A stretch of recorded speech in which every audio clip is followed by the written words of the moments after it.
દોસ્તો, જય અલખધણી, જય અલખધણી, જય અલખધણી. દોસ્તો, સંતોની વાતો આપણે ઘણા સમયથી કરીએ છીએ અને ઘણા મહાપુરુષોએ આ સંતોની વાતોને વેગ આપ્યો છે, મારીને તમારી સમક્ષ રજૂ કરી છે અને હું ને તમે આ વાતને કાયમ સાંભળીએ છીએ અને આપણે એ પણ સાંભળીએ છીએ કે હરેક મહાપુરુષોએ આ વાતના પાવરથી ઘણું બધું કર્યું છે. ત્યારે આપણે જો એ વાતને વર્યા હોય, આપણે જો એ વાતને આપણા હૃદયમાં સ્થાન આપ્યું હોય, આપણે જો એ વાતને લક્ષમાં લાવ્યા હોઈએ, તો જે પૂર્વે મહાપુરુષોએ કંઈ પણ કર્યું એ જે આપણે વાતો સાંભળીએ છીએ એ માયલું આજે હું ને તમે કેમ કરી શકતા નથી? શું કચાશ છે? ક્યાં ખામી છે? તો જે વાત મહાપુરુષોએ જે પોતાના મહાપુરુષ પાસેથી લક્ષમાં લાવ્યા હોય અને ત્યાર પછી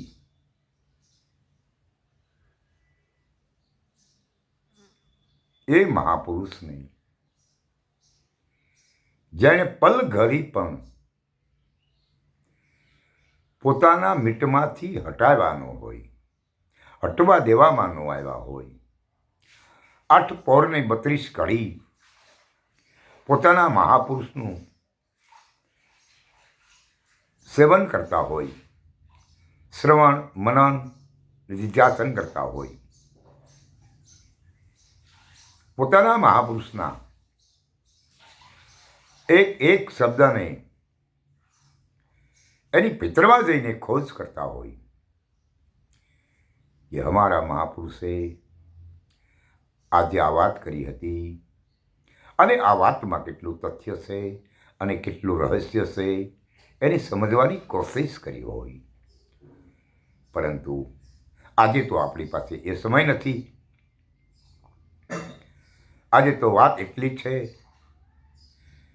આપણા મહાપુરુષોએ આપણને આ વાત આપી દીધી, આપણે આ વાતને કાને સાંભળી લીધી, પછી આમાં શું તથ્ય છે, શું સત્ય છે, શું સત્ય છે, શું અસત્ય છે, એની ક્યારેય વિચાર ન કર્યો મેં કે તમે કોઈએ. માટે હજી મારા ને તમારા પાસે સમય છે. આ સમયને ધ્યાનમાં રાખી આ વાત પૂરી ન થાય, આપણી મંજિલ આવી ન જાય એ પહેલા આપણે શિખરોને સર કરવા છે. આપણે શિખરોને સર કરવા છે. કેવા શિખરોને સર કરવા છે? બહુ ગંભીર શિખરો છે અને એને શિખરને સર કરવા માટે આપણી પાસે એવી તાકાત હોવી જોઈએ, એવી હેસિયત હોવી જોઈએ. આપણી પાસે આપણા મહાપુરુષોએ આપેલા તીર અને ધનુષ્ય હોના ચાહીએ. હવે તીર અને ધનુષ્ય એટલે કે જેમ અર્જુન અને દ્રોણ આ બંનેની ભીતરમાં એકતા હતી, બાહિર તો એકતા હતી જ. હવે બાહિર એકતા હતી તો કેમ હતી? જ્યારે હસ્તિનાપુરના તમામ નાગરિકોને બોલાવવામાં આવે, એ જાહેર જનતાની સામે એક એક યુવરાજને ઊભા કરવામાં આવે અને એમનો પરિચય આપવા માંગે. દુર્યાધનને પૂછવામાં આવે કે ભાઈ તારો પરિચય આપ,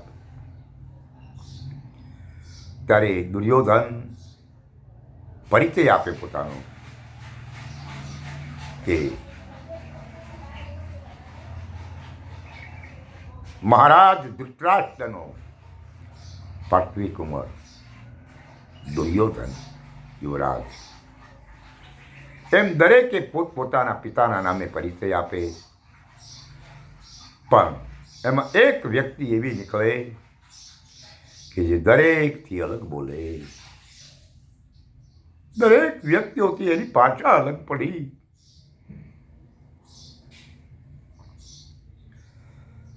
અને એ હતો કુંતી પુત્ર અર્જુન. જ્યારે એને પૂછવામાં આવે કે કુમાર, જાહેર જનતાની સામે તમારી ઓળખાણ આપો, જાહેર જનતાને તમારો પરિચય આપો, ત્યારે પાંડુપુત્ર કુંતી નંદન અર્જુન કહે, મારો પરિચય એ છે કે હું એક દ્રોણ શિષ્ય અર્જુન નામથી ઓળખાઉં છું. ત્યારે ભીષ્મ પિતા, કૃપાચાર્ય અને ધૃતરાષ્ટ્ર મહારાજ ફરીને પાછું નિવેદન કરે કે બસ તમારો યુવરાજ આટલો જ પરિચય છે, બીજો કોઈ પરિચય નથી. ત્યારે એ અર્જુન કહે બસ એટલો જ પરિચય છે મારો કે હું દ્રોણ શિષ્ય અર્જુન છું. વાહ, ધન્યવાદ છે તને, ધન્યવાદ છે તારી ભાવનાને.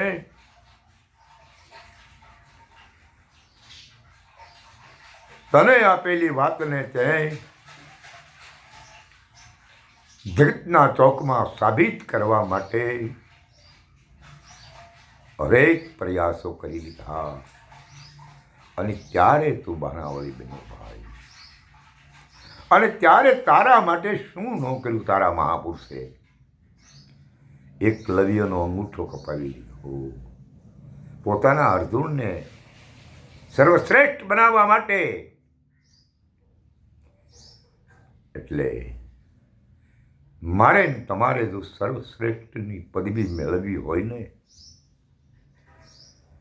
તો આપણે આપણા મહાપુરુષ પાસે આવડી આ તમન્ના રાખવી જોઈએ, એના આર્તનો નાદ સાંભળવો જોઈએ, એના અંદરથી ઉદ્ગાર નીકળવા જોઈએ. અને એ અંદરથી ઉદ્ગાર ક્યારે નીકળે કે જ્યારે હું ને તમે આપણા મહાપુરુષની હરેક વાત ઉપર ખરા ઉતરીએ, તો આ ઉદ્ગાર મળે, નહીંતર ન મળે. અને એ ઉદ્ગાર ન મળે, એના અંતરનો આર્તનાદ ન મળે, તો એક પણ શિખર સર ન કરી શકાય. એક પણ શિખર સર ન કરી શકાય. તો બાહિર ભીતર રહેલી તાકાત તો તત્વસારની યહાં સુધી પહોંચી ન શકાય.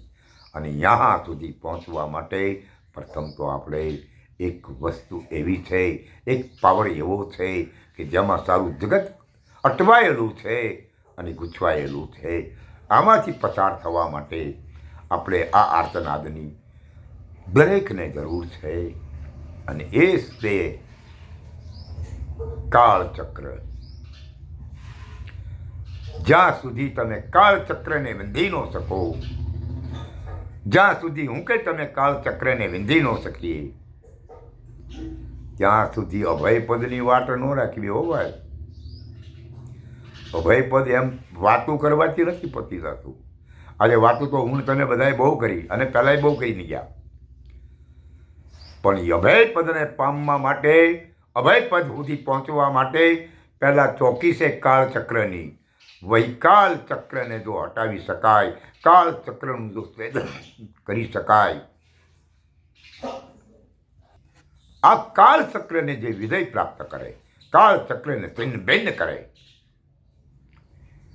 તો અભયપદની પ્રાપ્તિ થાય. તો તમે અભયપદ સુધી થઈ શકો. નહીંતર આપણે અભયપદની વાટ રાખવી એ વ્યાજબી નથી. અને આ અભયપદમાં જવા માટે, કાળચક્રને વિંધવા માટે આપણે આપણા મહાપુરુષ એના અંતરનો આર્તનાદ મેળવવો જોઈએ. અને જ્યાં સુધી અંતરનો આર્તનાદ નહીં મળે ત્યાં સુધી મને ને તમને એ સામર્થ્ય નહીં મળે. અને જ્યાં સુધી એ સામર્થ્ય મને ને તમને નહીં મળે ત્યાં સુધી આપણે જે જગ્યાએથી પગ ઉપાડવો છે એ પગ ઉપાડવાની હેસિયત મારા કે તમારામાં નહીં આવી શકે. આ પગ ઉપાડવા માટેની જે ભૂમિકાએ ઊભા છો ત્યાંથી પગ ઊભો ઉપાડી અને આગળ મૂકવો છે તો એના માટે આપણે આપણા મહાપુરુષના અંતરના આર્તનાદની જરૂર છે. અને અંતરનો આર્તનાદ મેળવવા માટે બસ એક જ કરવાની જરૂર છે કે આપણા મહાપુરુષના હૃદયમાં આપણી પ્રત્યે ક્યારેય અણગમો ન આવવો જોઈએ, એને આપણી પ્રત્યે ક્યારેય અભાવો ન આવવો જોઈએ. આટલું આપણું જીવન આપણા મહાપુરુષ માટે સરળ હોવું જોઈએ અને આપણે આપણા મહાપુરુષના હર એક વાત ઉપર ખરા ઉતરવા જોઈએ. એક પણ વાત એવી ન હોવી જોઈએ જ્યાંથી હું કે તમે પીછેહટ કરતા હોઈએ. અને આ જગ્યાએ જ્યારે આ વાસ્તવિકતાએ જ્યારે આપણે પહોંચી શકીએ ત્યારે કાળચક્રને વિંધી અને અભયપદની પ્રાપ્તિ કરી શકાય. ત્યાં સુધી ક્યારેય સપનું ન લાવવું મારે કે તમારે કોઈને કે આપણે અભયપદ સુધી રહીશું. આ તો બધી વાતું છે. બાકી ઓરિજિનલના મેદાનમાં ઉતરીએ ને ત્યારે ખબર પડે કે ખેલ ખરાખરીના કેવા છે. માટે સત્ય એ સત્ય છે. જય અલખધણી, જય અલખધણી, જય અલખધણી.